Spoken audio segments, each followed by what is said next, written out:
book lover. I am so glad you are here listening to my award-winning podcast, Thoughts from a Page, which is a member of the Evergreen Podcasts Network. The show is a passion project for me, and I hope you enjoy it as much as I enjoy making it. I only interview authors whose books I have read and enjoyed, so if I am chatting with an author on the main show, it means that I really liked their book and feel comfortable recommending it to you. With so many books coming out weekly, it can be hard to decide what to read, so I work hard to find the best ones and share them with you. For more book recommendations and to find my backlist of interviews, visit my website at thoughtsfromapage.com. Are you looking for an engaging book community with unique bonus content? If so, I hope you will consider joining my Patreon community, which is filled with a wonderful group of readers. I offer 3 levels: page turners, lit lovers, and royal readers, and each level provides all sorts of cool bonus book content that you will not find elsewhere. If you're interested or want more information, the link to join is in my show notes. Today, Julia Kelly joins me to chat about A Traitor in Whitehall. Julia is the international best-selling author of historical fiction and historical mystery novels about the extraordinary stories of the past. Her books have been translated into 13 languages. In addition to writing, she's been an Emmy-nominated producer, journalist, marketing professional, and for one summer, a tea waitress. Julia called Los Angeles, Iowa, and New York City home before settling in London. I hope you enjoy our conversation. And now for a quick break. For the last year, I have been focusing more on my health and eating habits. In connection with that, I have started drinking AG1 in the morning. When I started drinking AG1 daily, I could feel a real difference in my health and energy levels. That is because AG1 is a foundational nutrition supplement that supports your body's universal needs like gut optimization, stress management, and immune support. Since 2010, AG1 has led the future of foundational nutrition, continuously refining their formula to create a smarter, better way to elevate your baseline health. I recommend AG1 to all of my family and friends because the company has a team of doctors and scientists. It is tested for 950 contaminants and is NSF certified for sport.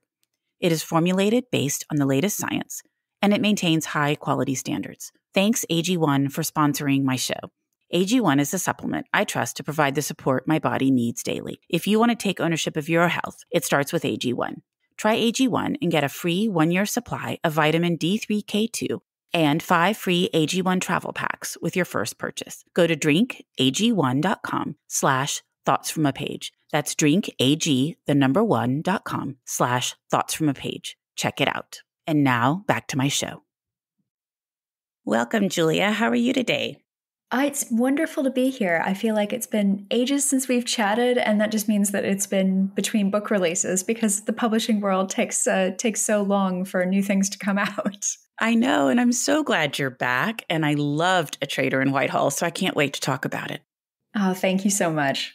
So why don't we start out with you giving me a quick synopsis for those that haven't read it yet?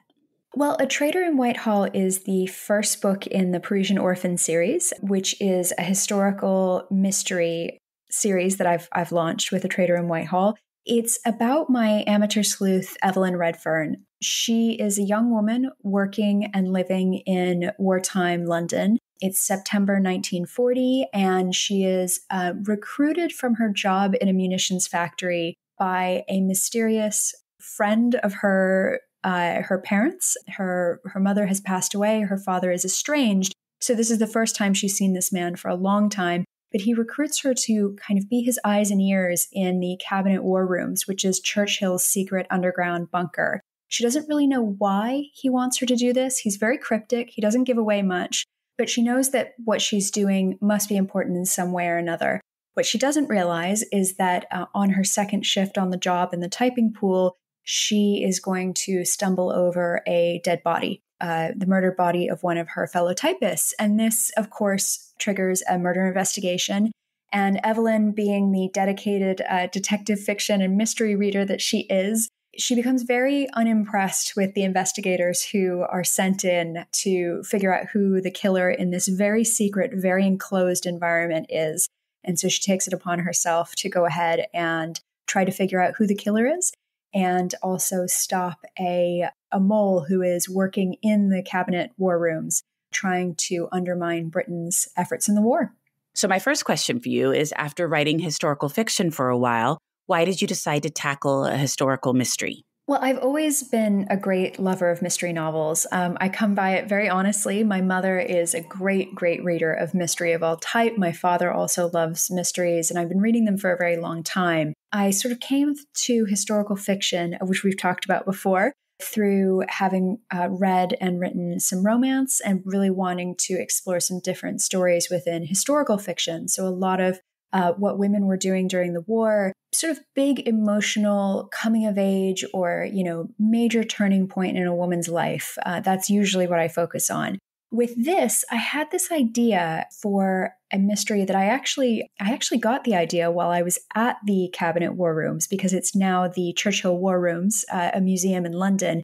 I'd been before, and my friend Mary said, "Well, I've never been. Do you want to come along with?" And so I was tagging along with her, and she was reading all the exhibition signs, and I was looking around, and I had that strange writerly thing where I just thought to myself, this would be a really, really great place to set a murder mystery. And that is the seed by which a Traitor in Whitehall started. So I think I probably was maybe destined to always want to write mystery. Actually getting to that point, of course, is a very different thing. And I sat on that idea for about 2 years because, of course, when I had the idea, I was working full-time at a day job, and I was also writing historical fiction. And I just thought, I can't add another string to my bow. This is just going to be too much. So in June of 2021, I was fortunate enough to be able to quit my day job and go over to writing full-time. I took about a month off to recalibrate a bit on the very good advice of a friend who had done the same thing. And the first week I got back, I wrote the pitch for A Traitor in Whitehall and the Parisian Orphan series and sent it to my agent. She said, "Great." And we were off to the races. Well, I am so glad that you said it in the Cabinet War Rooms, because I love visiting there. And I think it's such a clever premise, because all of these people went down there working for the government during the war to escape harm. And instead, you have the idea that some kind of harm happens down there. I've always loved locked room mysteries and also country house mysteries where you're sort of isolated and there's a cast of characters and you know that somehow, some way, the mystery unfolded with these people, but you don't know how. And I loved the challenge of that. So I figured, what a better place to set a mystery than a location that was guarded heavily. It was so secret, people didn't even know about it until it was declassified. And then, of course, became a museum. Nobody could talk about what they were doing down in the Cabinet War Rooms. Everybody from the ministers straight down to the typists to the, custodial staff, cooks in the canteen, they kept this incredible secret. So to have such a huge breach of that secrecy and sort of, as you say, safety, that people thought they were safe in this underground concrete bunker that sat under Whitehall, I think that added an extra level of danger, shall we say. Most definitely. Well, I want to talk more about the bunker and everything in your research, but I first want to talk about Evelyn. So creating her backstory, she has the most fascinating backstory. Tell me all about that. And then also making her a big reader. That's clearly been resonating with the people that have picked up your book. So tell me all about that. Well, I'm so glad that people have resonated with that. I knew from the moment I started writing Evelyn, I wanted to write her story in first person, which is something new for me. I've always written in a very close third person, but third person. And the reason that was so important was I really wanted to play around with voice and give her a liveliness and an intelligence that hopefully comes through on the page, and also just give a sense that she is, on one hand, a very normal young woman, and on the other hand, really, really well suited for this life as an amateur sleuth, as she finds out through the course of the book. So I kind of threw a lot of stuff in there. I talk to people sometimes who are aspiring authors and they ask about, where do you get your ideas from? And often I say, you read really widely and you watch a lot of things and you listen to a lot of things and you talk to a lot of people. And this is a real example of that. So she has elements of His Girl Friday thrown in with some will they, won't they romance with my sidekick that I've given her, David Poole. She has a backstory, as you say, that kind of has her having lived as a notorious child, actually, based on elements of, a fictionalized version of Gloria Vanderbilt, who was, deemed the spoiled little rich girl or poor little rich girl in the papers because she was at the center of this incredibly publicized custody battle in the 1920s. So I took elements of her backstory. But basically, Evelyn is a young woman who is trying to make her way in the world. Her beloved French mother dies when she is just about to become a teenager. And she is dumped in an English boarding school by her estranged, kind of ne'er-do-well adventurer father, Sir Reginald. And she has to sort of figure out who she is. And I like to think that A Traitor in Whitehall is really coming into her own and figuring out who she is. And part of that is a young woman who has ambitions to use these skills as a reader. She's been a dedicated detective fiction reader her whole life. She has some strong opinions about the quality of different books. And she loves, Agatha Christie and Dorothy L. Sayers. And hopefully people who also love those books will enjoy some title name dropping throughout the book as Evelyn tells us the story of how she came to be and also what she's reading at the moment. Yes, I just loved that. And I am a fan of Agatha Christie in particular, and I've read a couple of the Dorothy L. Sayers books, but also just that she's such a big reader. For somebody like me who brings a book everywhere I go, I loved that about her, that she also brings a book everywhere she goes. That was always a family rule that you had to have a book on you at all times because it meant that you could never be bored. So I come by that very honestly. Well, I love that. Well, talking about the Churchill War Rooms, you obviously toured them again with your friend and you'd been there before. Did you do any other research? I'm assuming the answer is yes. And did you get to do any cool behind the scenes tours? I didn't get to do any behind the scenes, unfortunately. When I was really getting into this book, it was still in that hazy, strange period of time. We were out of lockdowns here in the UK, but things were not fully opened up. And they sort of went through different rounds of being more or less open. So I didn't get to do that, unfortunately, but I'm very lucky that the Imperial War Rooms, which is the governing sort of group of these museums, including the Churchill War Rooms, they have produced an absolutely fantastic museum catalog. And they also have a really extensive online collection with lots of articles written about things. And it's just been incredibly, incredibly helpful in trying to piece together what life would have been like in the CWR while these people were working, specifically in roles like typists, which get a lot less attention from historians and maybe should be more widely known. Well, isn't that always the case, that trying to find out the information about what the women did is so much more difficult than what the men did? It is. And it's a real shame because what they did was fascinating. This was, of course, in an era before, Xerox and copy machines. You could technically make copies, but you had to create a stencil, and it was a very laborious, long process. And so what happened was, meeting notes, handwritten memos, all sorts of things would come into the typing pool via a supervisor. And then they would, of course, be from across all sorts of different departments. And the supervisor would distribute that work to the women in the typing pool, who would then go through, type up those documents. They had to be perfect. They had to be exact. They were under a huge amount of pressure. And they were also seeing incredibly secretive material come across their desks. And they were churning it out to make sure that they kept up with the incredible volume of information that was needed. In some cases, the typing pool would run 24 hours a day. And even while the Blitz was going on above ground in London, and the Blitz starts during this book, typists would continue working away even while the air raid sirens were going and people were under warnings. Can you even imagine? You can hear all of that above you. It's so frightening, and you're still having to just pound away on the typewriter. Absolutely. They were absolutely, it's one of the things that's always really fascinated me about World War II. And one of the reasons that I've written so much about it is the idea that completely ordinary people, and, I've met readers and friends whose mothers, grandmothers, aunts, uncles, fathers, people who were just ordinary, normal people, did incredible things during the war that you kind of, if you had told them at some point in their lives they would be doing this, they never would have even imagined. And so it's just such a strange time and a fascinating time. And I think I walk around London because I live here, and I think about, what it would have been like to see, planes in the sky and the air raid sirens going, and to have had one of these types of roles that would have just been completely different from what I expected my life to be. And it must have just been so strange and so frightening, but also for a lot of women, a really interesting opportunity to get into the workplace and to do things that they wouldn't have societally been able to do before the war broke out. So it's a very, very complex time. And I think one that keeps people coming back again and again because of that complexity. The part that I think would be so difficult would be just walking down the street and seeing these half bombed out buildings where, you know, the way they're described, where half the building's left and furniture is hanging out, and just realizing someone's home is just gone, and often the people that were in it. Absolutely. And it's one of those things, again, because, you know, I live in London in 2023.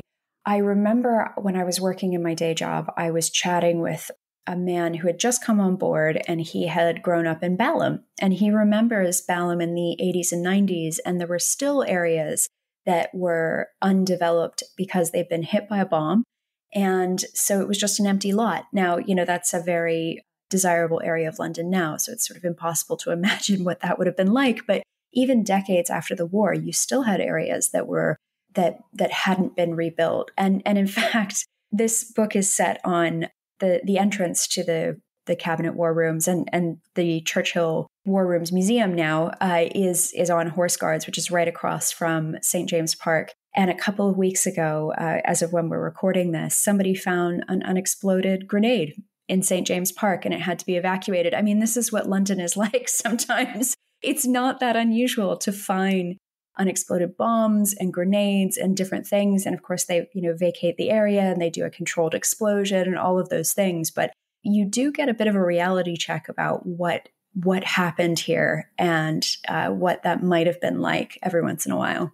Okay, that's totally crazy. It is. It's really strange, and it's also such a part of life here. Like, obviously, it's a very, very big deal, and you know nobody wants something to happen because of something unexploded. But this is at least the third or fourth time I've heard of something like this since I've been living in London.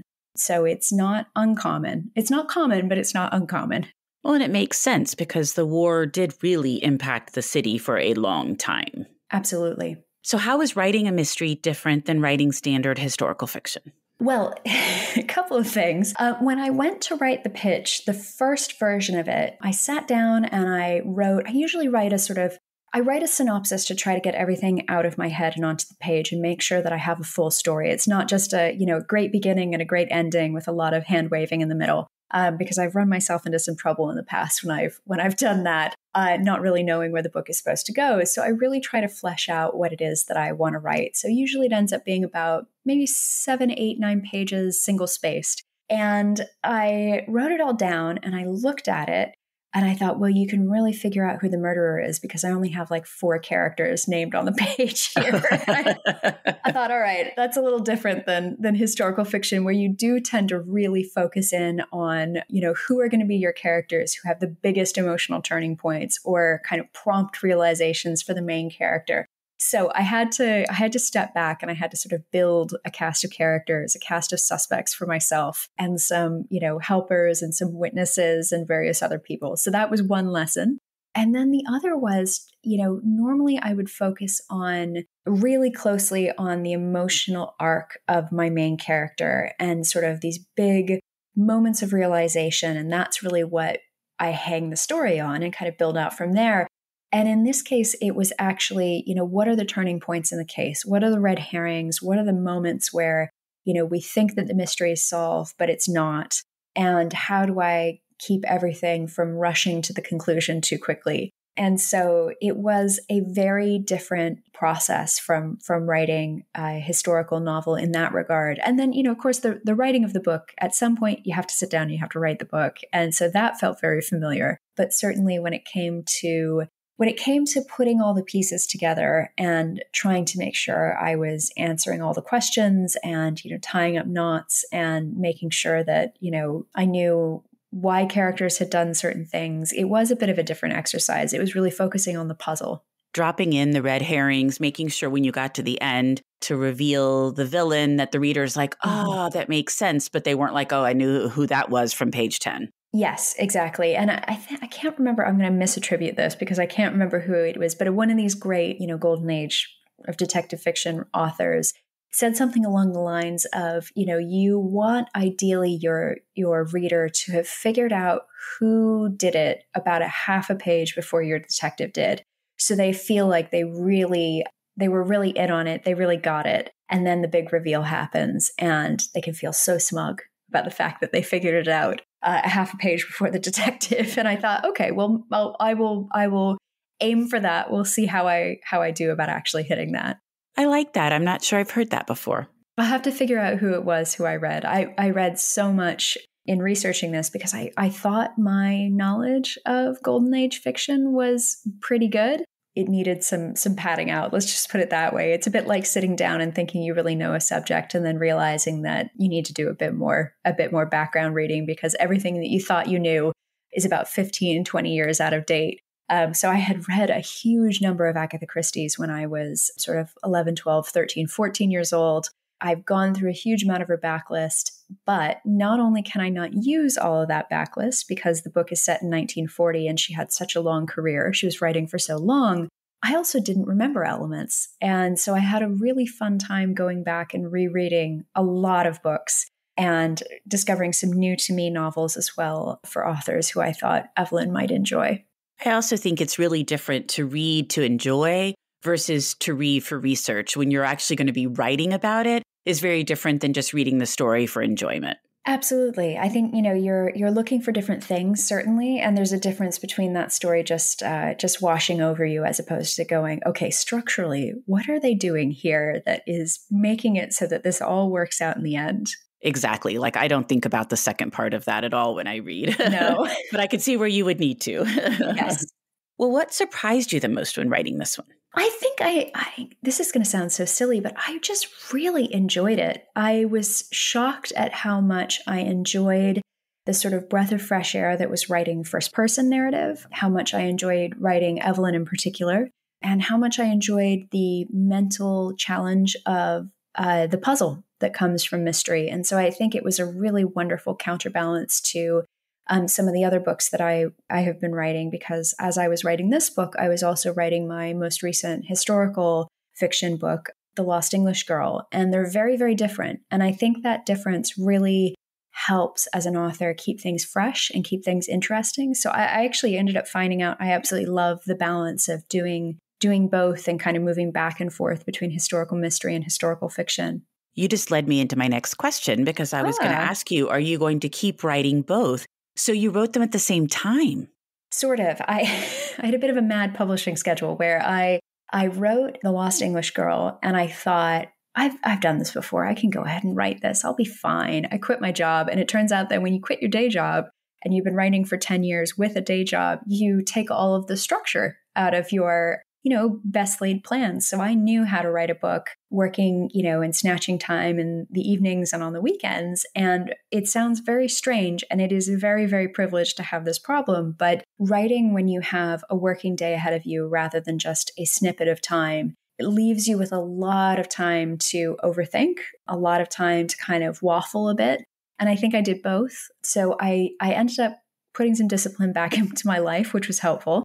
With The Lost English Girl. And then when that book was turned in, I moved on to A Traitor in Whitehall. So I was able to kind of move between the two with a bit of a break. I think there was a Christmas and New Year break between the two. But I actually, as opposed to finding it exhausting, I found it really, really invigorating to be doing something different. So my hope is to continue to do both if publishers are kind and will allow me to do both and readers still want to read both.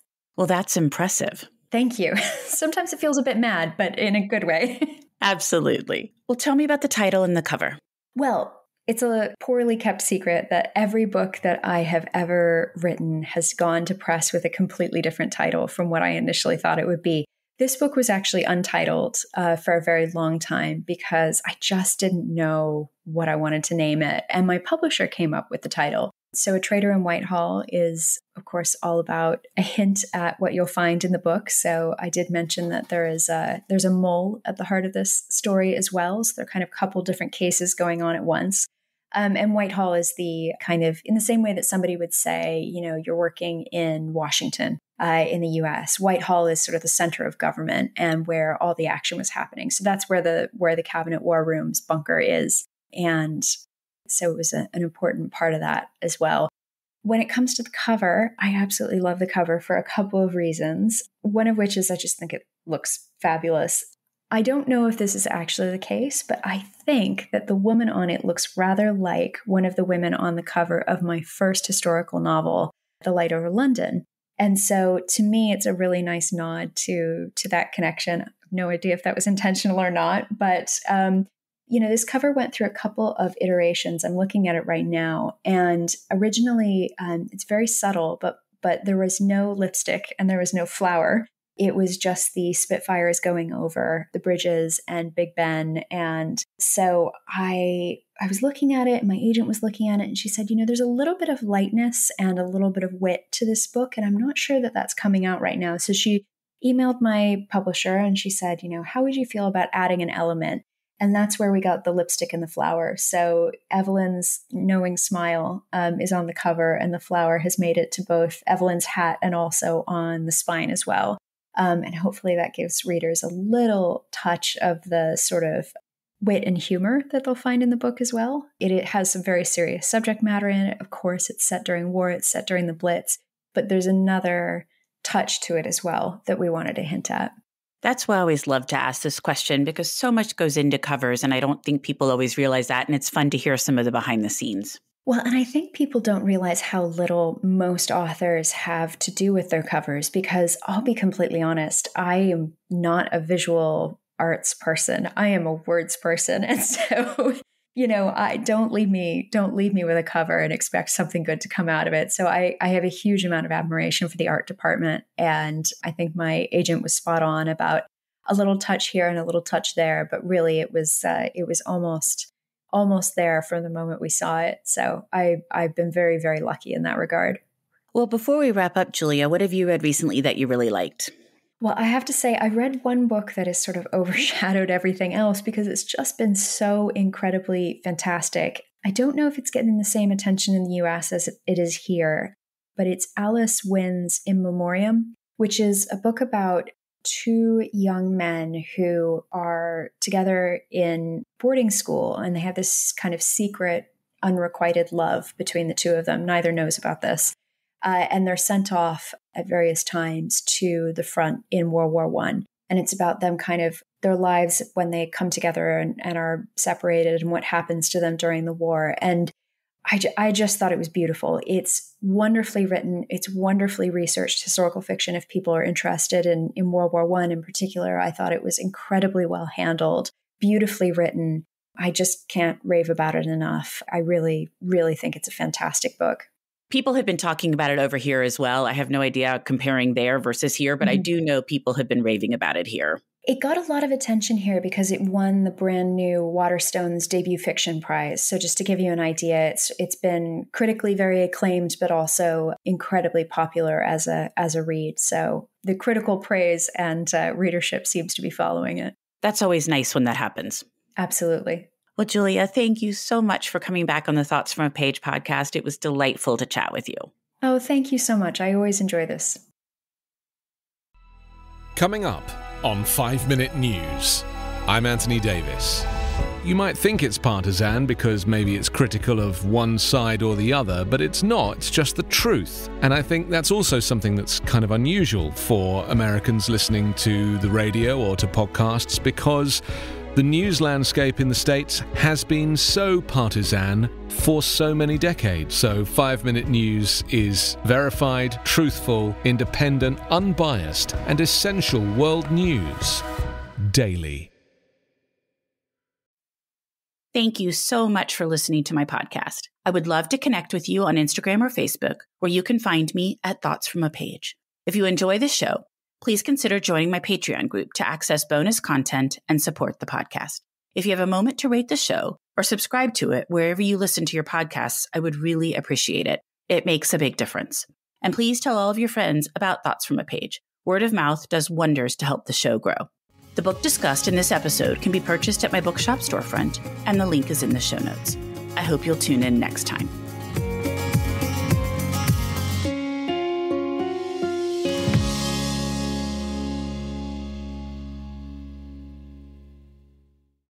Are you tired of seeing your teen or young adult struggle on a path that clearly isn't the right fit? Is your teenager confused about which direction to take after high school? The future of work is changing rapidly, and our kids need to know all of the options available after high school so they're empowered to make the choice that is best for them. In each episode, we explore the latest trends that are shaping the opportunities of today and tomorrow.